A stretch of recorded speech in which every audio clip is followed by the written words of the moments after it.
If you go to Steam, click on Categories, and browse the Detective section, you'll find two things.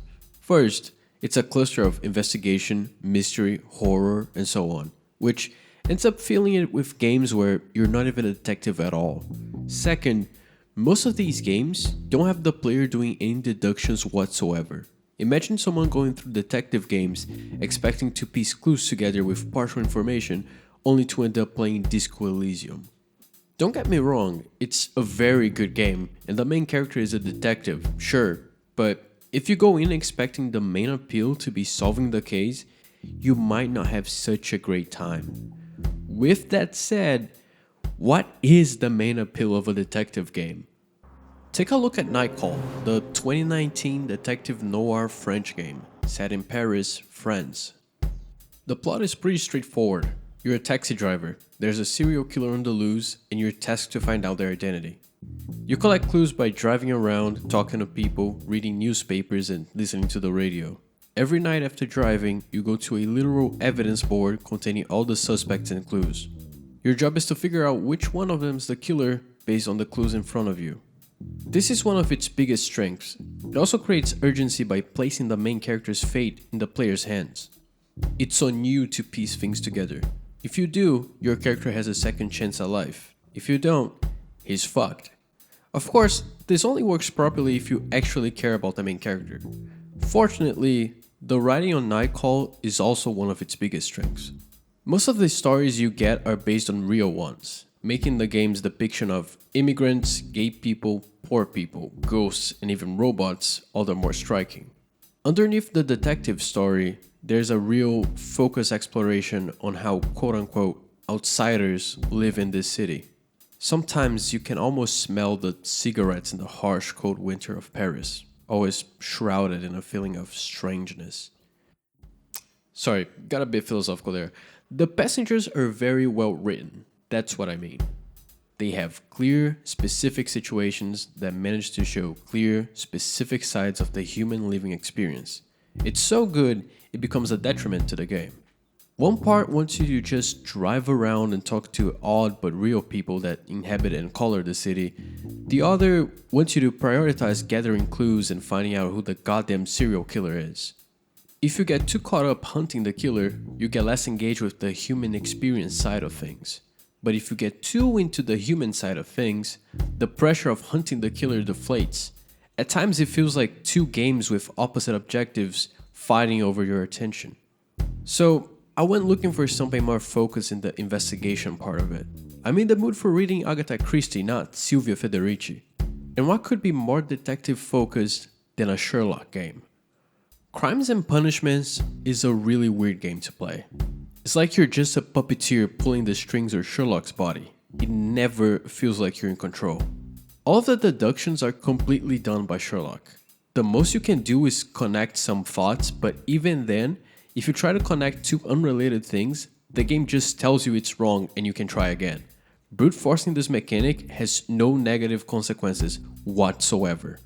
Also, most of Sherlock's deductions are bullshit. In the beginning of the game, you investigate the murder of Peter Carey. His wife, Judith Carey, is the first person you interview about it. Sherlock sees a bunch of Catholic symbols with her and blurts out about how she first met her husband upon returning from Plymouth. The game asks, how do you know about Plymouth? Oh geez, I have no fucking idea. I'll be the first to admit I don't know about Christian geographic whereabouts in the 19th century. Luckily, the game straight up tells you the answer in her character profile. Man, I sure feel like a great detective now. So I select the correct option. Pilgrimage. Sherlock explains how the shortest route for pilgrims from England to Spain is Plymouth. So it's just a matter of what has the highest probability, right? So why does Sherlock insist that the harpoon which killed Carey was thrown when it would make much more sense that it was used like a spear, thrust into the body but keeping enough distance that Peter's knife wouldn't reach the attacker? Well, my dear Watson, it's because we need the throwing harpoon minigame, which I'll deduce the results with my fucking detective vision, like Batman in those Arkham games. And being semi-open world doesn't help the game at all. It ends up revealing how limited it is instead of achieving what it was trying to do. the illusion of living inside late 1800s London. Like when you catch John Nelligan trying to break into the cabin which has Peter Carey's body. My first thought was remembering how I found those unidentified bookmarks with my Sherlock vision, and how it'd be handy to compare Nelligan's boots to these ones.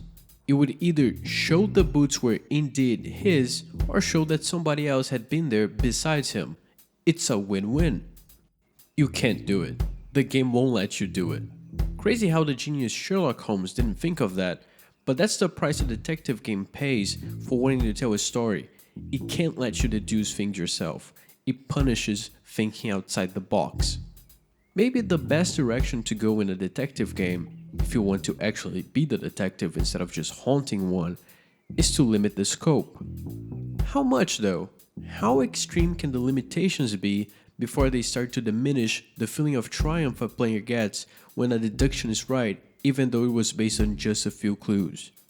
Well, who said the player needs to know if they got it right? Her story is pure, for lack of a better word.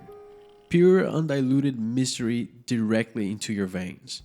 It's a game in the same way that solitaire by yourself at 4 a.m. when the lights go out is a game. No one's actually keeping score. There's no machine binding you to the rules. Nothing stands between you and the game except your own internal logic. It's just you. If Nightcall's setup was simple, then this one is molecular. You have a bunch of videos, a search bar where you can filter them through words, and you can only see the first 5 results. That's it. You do the note-taking, clue gathering, and deductions. There's no mechanic accounting for those. Could you just search some video on YouTube telling you the entire story? Sure. You could also cheat on solitaire at 4 a.m. Nobody's watching. Honestly, it doesn't sound like it should work on paper, but this game had my eyes almost popping out of my skull when I made certain connections. Sometimes I spend 10 minutes just thinking about which word I should do next after exhausting all the obvious ones.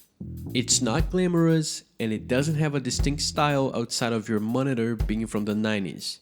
It throws you into a scenario and gives you all the freedom necessary to enjoy it. That's why for me, it scratches the itch. On the other hand, stripping things down to the bone is not the only way to do a good detective game. There's one game that utilizes the medium to its fullest. It has a distinct visual style, great sound design, and a unique time travel mechanic, which lets you inhabit the mystery in a non-linear manner. Of course I had to talk about it. Return of the Obra Dinn. Considered by many to be the greatest detective game of all time. The premise, like a lot of these games, is pretty direct. There's a ship called Obra Dinn. Some tragedy happened. Your job is to connect the names to the bodies and say how they died. The first way Obra Dinn stands out is through its main mechanic, the pocket watch, which makes you time travel. All of the other games I've shown work pretty similarly underneath their layer of presentation. You have some clues given in text, and you make assumptions based on them. Even Her Story does this, since you can add descriptions to your saved videos. Obra Dinn takes a bolder approach, letting you see not only how, but when things happen.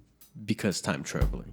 This leads to amazing moments. Minor spoiler ahead, but this happens in the first hour of the game. When I went out of the cabin and saw the Kraken attacking the ship, my jaw was on the floor. Also when I was checking all the bodies near the captain and realized he killed like 4 people by himself. Crazy stuff. Having amazing set pieces, characters, and soundtrack that tie into a story that unfolds itself through scattered segments is already impressive. Having that while maintaining the balance of being challenging but clear enough to be solvable is a divine feat. I know this game is already showered with a humongous amount of praise, but holy hell, it deserves every last bit of it. It's hard, it's striking, it's unique, and it's good. The last one is the hardest to achieve, by the way. But that doesn't mean you're guaranteed to like it. Tastes are a weird thing, in a good way. I truly am in awe regarding Obra Dinn, but my favorite of these games is actually Her Story. The eureka moments I had with it just resonated way more than the ones I had with the other games. Probably because the bare bones nature of it makes me feel like a genius every time I put two obvious things together. So, what scratches the detective itch? You tell me.